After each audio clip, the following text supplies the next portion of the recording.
नमस्कार दोस्तों। चलिए आज हम लोग पढ़ते हैं भारत का भौतिक स्वरूप। समझ गए? तो इससे पहले पढ़ाई हुई वीडियो में अगर आपको कुछ भी ना समझ में आया हुआ आप उसको कमेंट करिए, मैं उस पर अपनी राय जरूर व्यक्त करूंगा। चलिए आज हम लोग पढ़ते हैं भारत का भौतिक स्वरूप। तो भारत के भौतिक स्वरूप में हमारे पठनीय बिंदु कौन कौन से होंगे, हम क्या क्या पढ़ेंगे इस चैप्टर में, उसको हम लोग सबसे पहले समझते हैं। तो जो हमारा सबसे पहला बिंदु होगा वो होगा प्लेट विवर्तनिक का सिद्धांत। कौन सा सिद्धांत? प्लेट विवर्तनिक का।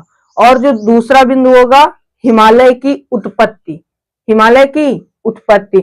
और जो तीसरा बिंदु होगा वो होगा हिमालय पर्वत का विवेचन हम लोग करेंगे। समझ गया ना? हिमालय पर्वत का विवेचन।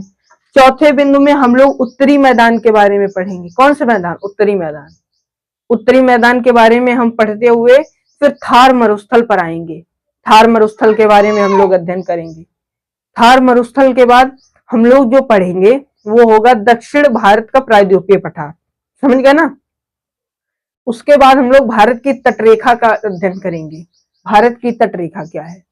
भारत की तटरेखा के बाद कुछ द्वीप होते हैं ना, जैसे अंडमान निकोबार द्वीप समूह, लक्षद्वीप, तो इनका अध्ययन करेंगे। तो ये हमारा पठनीय बिंदु होगा। और इसके बाद हम लोग अब आगे की चर्चाएं करते हैं। सबसे पहले हम प्लेट विवर्तनिक का सिद्धांत पढ़ते हैं। इसको पढ़ने से पहले आप ये मैप पर ये तस्वीर देखिए जो भारत के भौतिक स्वरूप को दर्शाती है। देख लिया? चलिए अब हम लोग पढ़ते हैं प्लेट विवर्तनिक का सिद्धांत। तो हम लोग पढ़ते हैं प्लेट विवर्तनिक का सिद्धांत। प्लेट विवर्तनिक का सिद्धांत क्या है? इसमें मुख्यतः हम लोग तीन प्लेटों के बारे में जानकारी लेते हैं। पहली अपसारी, दूसरी अभिसारी, तीसरी रूपांतरित। तो अपसारी प्लेटें क्या होती हैं? अपसारी प्लेटें वो प्लेटें होती हैं, ये भूगर्भीय प्लेटें हैं, जमीन के अंदर रहती हैं। तो अपसारी प्लेटें वो होती हैं जो क्या होती हैं, एक दूसरे से दूर जाती हूं, जैसा कि आप स्क्रीन पर देख रहे होंगे। अपसारी प्लेटें दूर जा रही ना। और जो अभिसारी प्लेटें होती हैं ये एक दूसरे के नजदीक आती हैं। एक दूसरे के क्या आती हैं? नजदीक आती हैं। तो आप लोगों को स्क्रीन पर दिखाई दे रहा होगा कि ये प्लेटें कैसे एक दूसरे के पास आ रही हैं, नजदीक आ रही हैं। समझ गए? और जो रूपांतरित होती हैं, रूपांतरित, ये समांतर एक दूसरे के जाती हैं।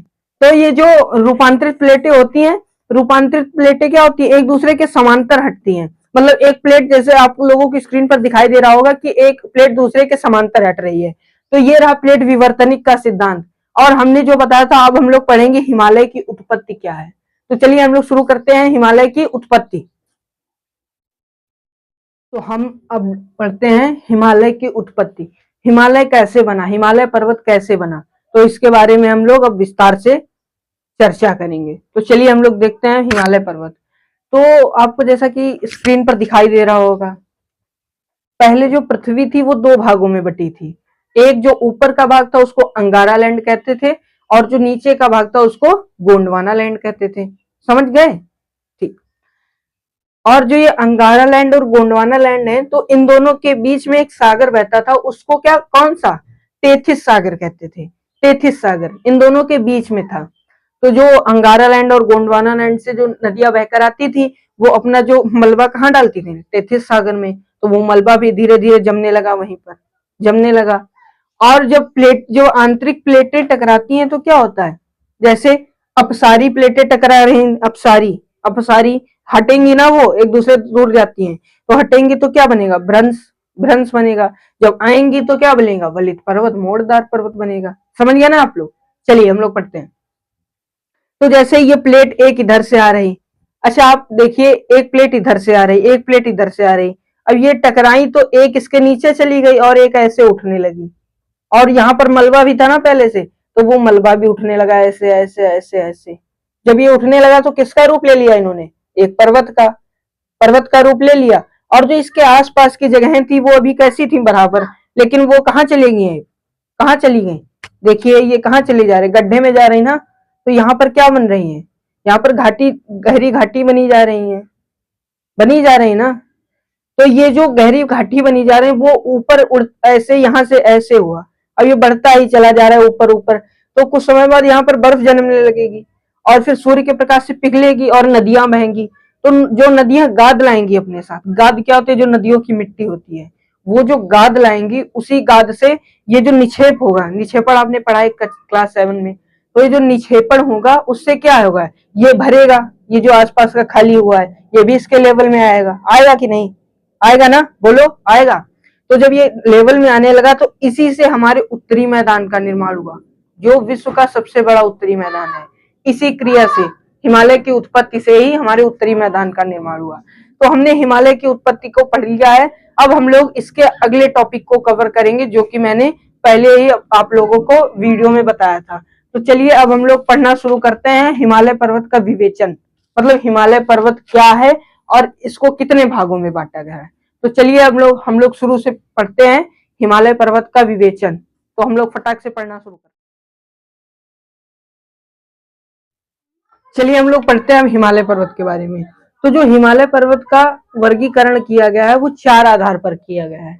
सबसे पहले आप ये मानचित्र देखिए जो स्क्रीन पर आ रहा है, देख चुके आप लोग। तो इस मानचित्र के आधार पर हम लोग समझेंगे कि हिमालय का वर्गीकरण कैसे किया गया है।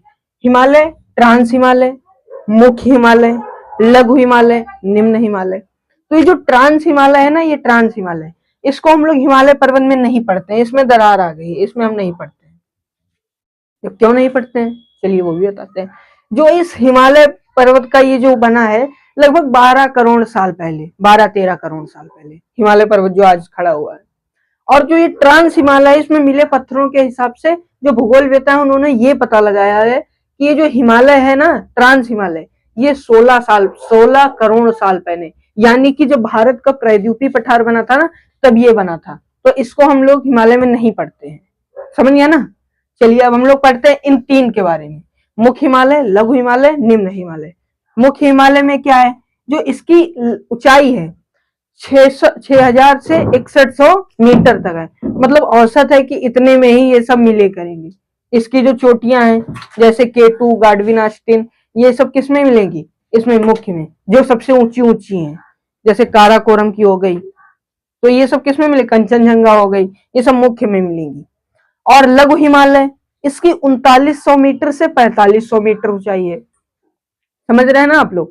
3900 मीटर से 4500 मीटर ऊंचाई है किसकी, लघु हिमालय की, लघु हिमालय की। और जो इसकी महत्वपूर्ण कौन सी पर्वत श्रृंखलाएं हैं, वो है महाभारत और धौलाधर। महाभारत और धौलाधर इसके क्या है, प्रमुख श्रृंखलाएं, जो पर्वतीय श्रृंखला है किसकी, लघु हिमालय की। और जो मुख्य हिमालय का दूसरा नाम है हिमाद्री, हिमाद्री। ये बहुत ऊंचे ऊंचे इनके जो शिखर होते हैं वो उन पर बर्फ ढकी रहती है, तो वहां पर कोई लोग जा सकते हैं, तो वहां पर किसी का जाना भी संभव नहीं है और ना पर्यटक जाते हैं।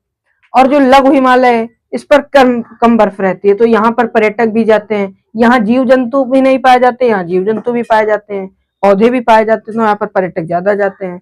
और यहाँ कैसे, कुल्लू मनाली आपने सुना होगा, कुल्लू मनाली सुना है, धर्मशाला सुना है हिमाचल प्रदेश में, वो सब जगह लघु हिमालय की है। किस हिमालय की, लघु हिमालय की। अब हम लोग देखते हैं निम्न हिमालय। इसका जो निम्न हिमालय का नाम है वो है शिवालिक श्रेणी या हिमालय की बाह्य श्रेणी, जो सबसे बाहर का है। जैसे हिमालय की श्रेणियां आपको दिखी होंगी अभी स्क्रीन पर, ये है, तो ये हो गई कौन सी, मुख्य, ये लघु, ये जो सबसे बाहर की है इसको कौन सी हिमालय कहते हैं, निम्न हिमालय। कौन सा हिमालय, निम्न हिमालय। सबसे बाहर की श्रेणी निम्न हिमालय, इसको शिवालिक श्रेणी भी कहा जाता है। इस पर सबसे ज्यादा पर्यटक तो नहीं जाते, लेकिन जाते हैं जो सबसे छोटी छोटी, जैसे इनके बीच में जो लंबवत जगहें होती हैं, जैसे ये 2 पहाड़ बने हुए हैं, ये एक पहाड़ ये बना हुआ है, तो इनके बीच के जो लंबवत जगह है ना, इसको दून कहा जाता है। दून, क्या कहा जाता है, दून, दून कहा जाता है। और जैसे दून आपने सुना होगा, देहरादून है ना, पाटली दून, कोटली दून, तो ये दून बोला जाता है जो इनके बीच में होते हैं। किसके, दो, जैसे 2 पहाड़ हैं और इनके बीच की जो लंबवत जा रही है ना, ये दून है, दून है। और इसमें कौन से बसे हैं, देहरादून, पाटली दून, कोटली दून, तो ये कुछ मुख्य दून है। जो लंबवत घाटियां जाती हैं उनको दून कहते हैं। तो हिमालय पर्वत का हमने समझा, मुख्य हिमालय, मुख्य हिमालय क्या होता है, जिसकी ऊंचाई कितनी हो, 6000 से 6100 मीटर। यहाँ पेड़ पौधे नहीं पाए जाते, जीव जंतु नहीं पाए जाते, जो हिमालय के सबसे ऊंचे शिखर हैं यहीं पर पाए जाते हैं। और दूसरा लघु हिमालय, लघु हिमालय को हम लोग क्या कहते हैं, हिमांचल भी कहते हैं। हिमांचल मतलब बर्फ का घर। हिमाद्री, बर्फ ज्यादा होगी, यहाँ बर्फ कम होगी, यहाँ क्या जाएंगे, जो पर्यटक होंगे घूमने जाएंगे, पेड़ पौधे होंगे, जीव जंतु होंगे, तो ये कौन सा हो गया, लघु हिमालय। अब हम लोग पढ़ते हैं निम्न हिमालय के बारे में। तो ये जो निम्न हिमालय होता है, इसकी जो ऊंचाई होती है, ये होती है 900 से 1000, 900 से 1100 मीटर तक होती है, और इसको बाह्य हिमालय के नाम से भी जाना जाता है। तो हम लोगों ने ट्रांस हिमालय को छोड़ दिया। अब चलिए मैं बता दे रहा हूँ, ट्रांस हिमालय के जो उच्च शिखर हैं उनका नाम है काराकोरम, काराकोरम, और लद्दाख, लद्दाख, जास्कर और पीर पंजाल। लेकिन जो ये पीर पंजाल है, ये पीर पंजाल, इसमें भूगोलवेत्ताओं को ऐसे पत्थर मिले हैं जो इसमें 16 करोड़ साल पहले नहीं बने हैं, वो हाल ही के हैं। तो इसको उठाकर इसमें रख दिया गया है लघु हिमालय में। जो पीर पंजाल श्रेणी निकल कर आई है उसको लघु हिमालय में कर दिया गया है। तो आप लोगों को यह हिमालय पर्वत की जानकारी अच्छी लगी होगी। तो इसके बाद हम लोग जो टॉपिक कवर करेंगे उसका नाम है उत्तर मैदान। भारत का जो उत्तरी मैदान है उसके बारे में हम लोग अब आगे चर्चा करेंगे। और हम लोग इस वीडियो में खाली इतना ही पढ़ेंगे। अगली वीडियो में हम जानेंगे कि भारत का उत्तरी मैदान कैसा है और उसके बारे में हम लोग एक विस्तृत अध्ययन करेंगे। तब तक के लिए जय हिंद। आप लोग पढ़ते रहिए। अगर आप लोगों को कोई भी चीज समझ में ना आए तो आप प्लीज कमेंट करिए उसको। आप लोग कमेंट में लिखिए, मैं उसको देखूंगा और आपकी समस्या का हल करूंगा। तब तक के लिए जय हिंद, धन्यवाद, पढ़ते रहिए।